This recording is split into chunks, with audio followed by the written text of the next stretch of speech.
Yo, I ain't gonna hold you. I might have to get some on-camera makeup just for that lens though. Like I was watching clips from like last week or something like that, just doing my little editing and shit. Fam, I look like a dude.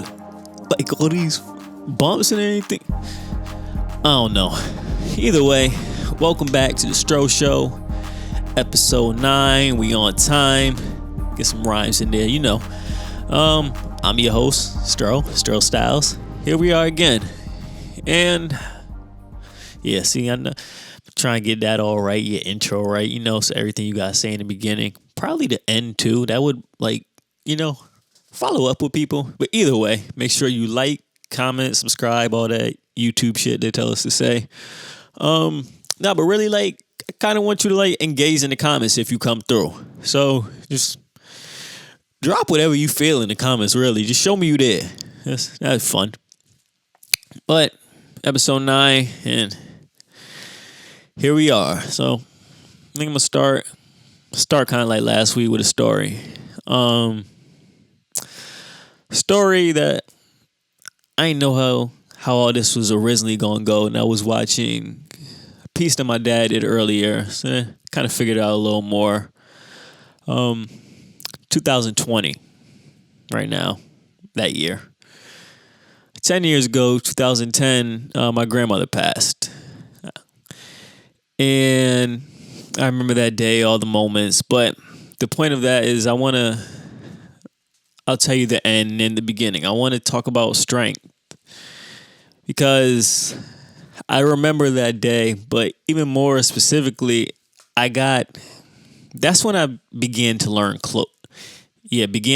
closure, because she passed on October 19th, but a week before I was up there in Boston. Actually, about 9 days before that previous weekend. It was a Tuesday. That previous weekend I was in Boston, and I was just up there just hanging out with my cousin Alex, my uncle, all that. But when I went up there on that Friday, I saw her. She told me, I'm gonna come back later this weekend. I'm gonna make you dinner. I was like, all right, cool. Weekend goes on, hang out with Alex. My dad comes back to pick me up. My grandmother, she didn't come. And maybe this wasn't the first time that this had happened for me and her in this situation. And it's interesting because as you get older, you start to understand more of just the real life shit, especially when you have kids. You just understand, you start to see things a little more than your perspective of what you wanted. You start to see that it's not about you, maybe why something happened.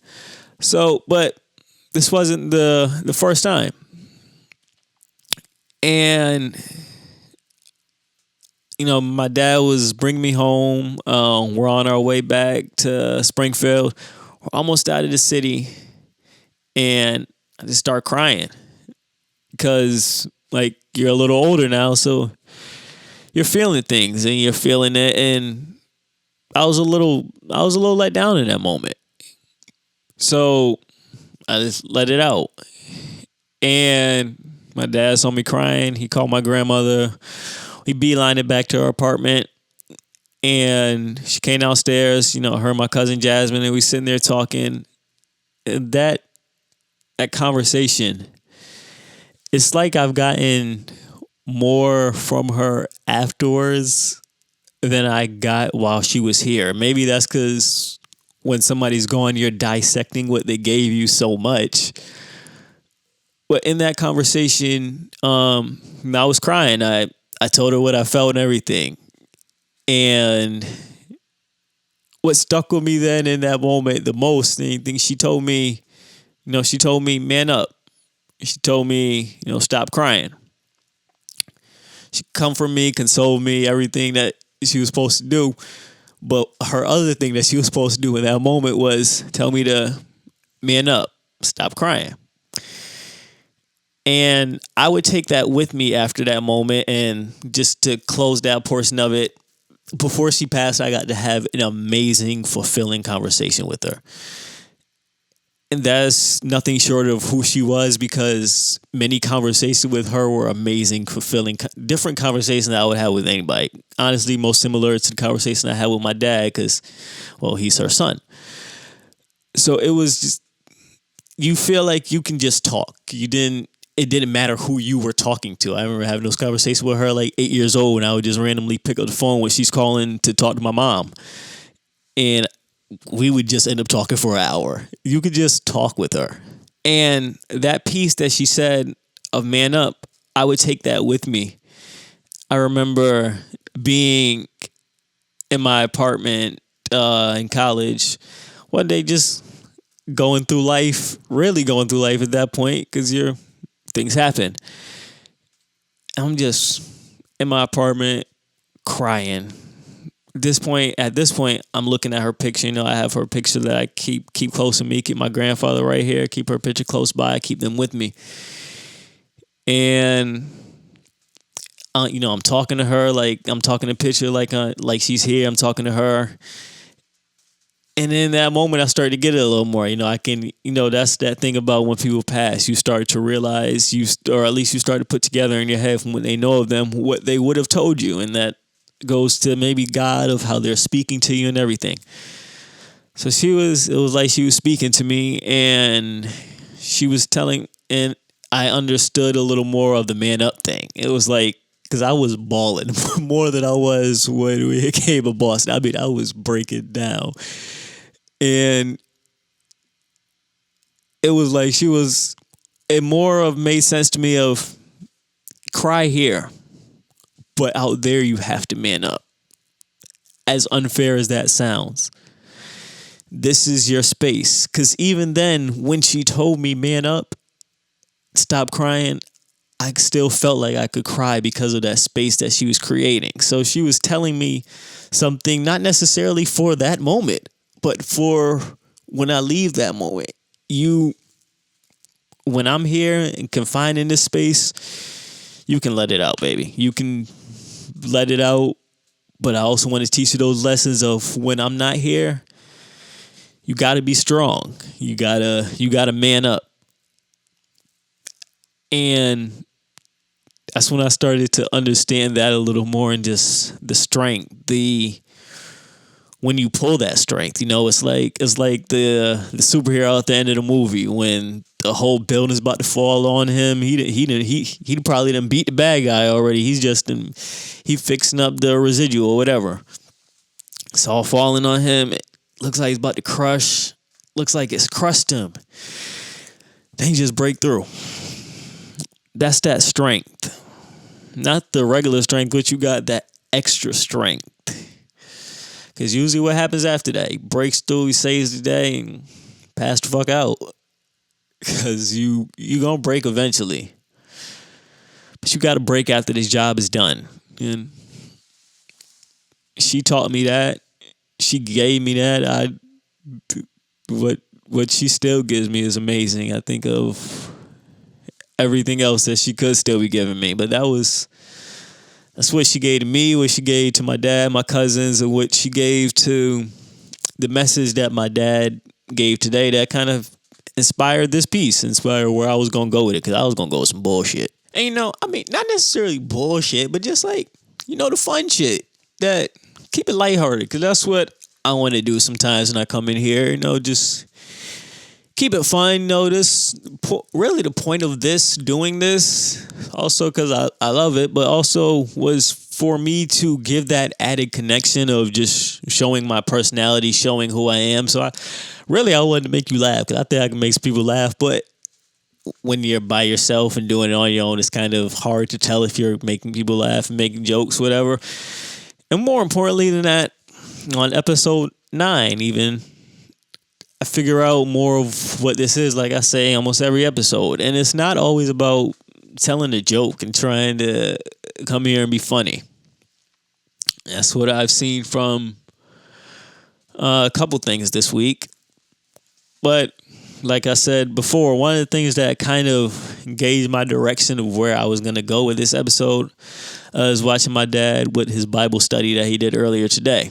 My dad's a deacon, teacher, William Sr., a lot of things. So I think I get maybe a piece of this talking portion from him, and I'll even clip what he did down below. But he was doing his Bible study, and I was figuring out where I wanted to go with this, and I wanted to kind of, be a little less serious, a little more lighthearted than usual. But then he sent me it earlier. He was like, "Hey, just finish. Tell me what you think." And I already knew kind of where maybe it may take me. So I'll watch it later on. Then I know I got some time to myself, and it was phenomenal. He felt like he could add some edits in it, and that's the thing about being on camera. Like, you just gotta keep going and going and going. But even shit. While I'm doing this, I'd be like, cut edit. Sometimes you don't always see it, but whatever. You could tell when he got into his flow of what he was talking about. Even like moments where he would mention my grandmother, the stories. I'm like, I already know where this is gonna go. I already know this story. I know where this starts mentioning me and the kids, and it was great. Saying that to say it inspired me to want to give an extension of it, but I think an extension of it in my own way, because just give an extension of it in my own way. He talked about not even necessarily of what he talked about, but the passion in the way he talked about it and what he chose to talk about because of the importance. Like, he was doing a Bible study, so he could have, like, this is like, I think, like, the first time that he's done it as far as during this quarantine, and so he could have chose to really pick anything he wanted to talk about. But what he chose to talk about was what's important right now. Had on his "I Can't Breathe" shirt and just talked about the moment and how it made him feel from before and now, and the importance of everything, of where you choose to go with it. What am I trying to say? I don't know what I'm trying to say. It made me feel like there's still something greater, even a week later, than what you want to talk about. And what you want to talk about is you want to make people feel something different. That's like everything else kind of in our world community going on right now. You might want to shift, but we got to keep it to this. I was watching the Dave Chappelle thing earlier this week. That was phenomenal too, Not a single joke, but you just sitting there feeling it. Kind of dope, because like you could see somebody, as great as him, probably, well, I don't know, just it action-wise, probably a little more drunk than usual, whatever, lit than usual, and just going up there and just kicking the shit. But even more importantly, not waiting until the special when you have it on Netflix, it's Netflix's jokes, whatever, the YouTube thing. Not waiting, just saying, we're going to do this now, and we're going to get a real talk. Real talk is needed right now.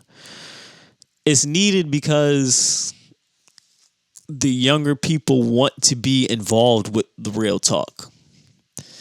That's probably where a piece of this change comes from, of, my generation, younger and older, everybody being like, let's do this, as opposed to it being just one age, one demographic, one piece of the world. Am I saying this is what's important? We're not going to let it shift. I think not letting things shift and just the attention go back to wherever is a big piece of what at least the NBA players look like they about to do. That seems real interesting. That was part of the bullshit I was going to get to, like the jokes and funny, because I was going to come in here partially and talk about how half of them probably don't even really feel like, hey, we shouldn't shift the attention back to the NBA season. They just try and get their guaranteed bread and skedaddle and chill at home in their mansion and just, shit, can you blame them? So they probably just saying that for that. Some of them, maybe. I was gonna get to that. Whatever. It came less important. What became more important as the topic, the trend, I guess, of staying on important. When, damn, and I meant to read it before we started this, but I kind of got the synopsis of like the Dwight Howard letter, where I think he was saying, like we don't think that we don't want to play and we don't want to resume and continue the season, but there's still something else that you should pay attention to. And it was interesting because it almost felt like, in saying that, like in that letter in combination with LeBron and Kyrie and everybody else, everything that everybody's saying, I almost feel like they, like how we're saying the next phase of this movement is taking it into the workplace. And what are we going to do to correct those things there and empower there? Almost feels like they're ready to do that. Like they're ready to, if need be, go directly against the NBA. Yeah, a couple weeks ago we wanted to play, find the safest way for us to play during this COVID-19. Let us do what we love to do, what they love to see us do, but safe. And we'll wait for that, but fast as possible. Then things started to not even shift, but come to light more and shed light more, and we just got fucking tired. And started to feel that. Now it's like, you know what? Fuck that. And that it probably does even go to a part of they're like, yo, kind of set right now. I'm kind of good right now. And there's enough of us right now, especially you're talking about teams closest to the playoffs and just a couple teams that are outside of that range. We're kind of good right now. You need us more than we need you, like that Mikey thing. Because, Mikey, yeah, I was thinking something else. But yeah, you need us more than we need you. Yeah, we need that bag, but we got a bag. Y'all want the bag to continue. We can get it other places, especially if this continues as we've already done. That's what it kind of feels like they're ready to do, and that feels good. And I don't know. It's looking like they could get. That's the other thing about the. Even when like they released like the whole press thing, where they was like they're gonna be in Disney World and all that, and VIP lounges and concierge service and all that shit. I was like, that sounds nice. But they seem like they're ready to walk up in there if they have to go up in there and just do what they want to do when they get out there. They might fuck around and just walk out there and just kneel. Maybe. But I don't know. It's seeming interesting for where it's going, and that's good because at the end of the day, these are, to the athletes, these are the physically in top shape people, the biggest black men, the people that are looked at as a threat are going to be the ones to take the stand and say, nah. And the ones that are looked at as a threat, but they ain't like these just niggas that y'all try and kill on the street and look at as niggas. They some niggas with bread. They some rich niggas. So, I don't know. And even into that, just what I was thinking for a couple weeks ago, last week, politics. I don't know nothing about politics really. I know what we had to learn in school about amendments and whatever. But like, what is politics? Like, beyond being politically correct, like what is it? I feel like that's a portion of this too. Getting up to date, and I don't know, just knowing what politics is first off, and then go from there. Because I feel like it might be. I'm gonna look into that, and I feel like I'm gonna find it being some very vague shit that doesn't have a description and answer because it's shady shit. So it's not gonna tell you nothing. So even more than that, yeah. But like, what is it? because it's not just the laws and everything. It's everything that kind of goes with that. I don't know. Say that to say, I feel like we should do our just do to learn more about what that is, because maybe as we learn more of this bullshit, we ain't just gonna take the bullshit that they try and show in our face and try and tell us it's raining. Piss on us, tell us it's raining.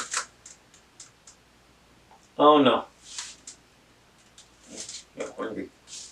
I don't know. I had in my little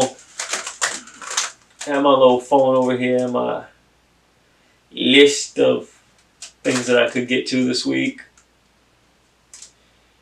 And sometimes you gotta go with what you feel. Sometimes you don't want to do all that other shit. You don't want to talk about PS5 and 6 Snitch and all of that stuff. You don't even really want to make it heavy either. But you always want to make it honest. I'm going to just hit you with a deuce.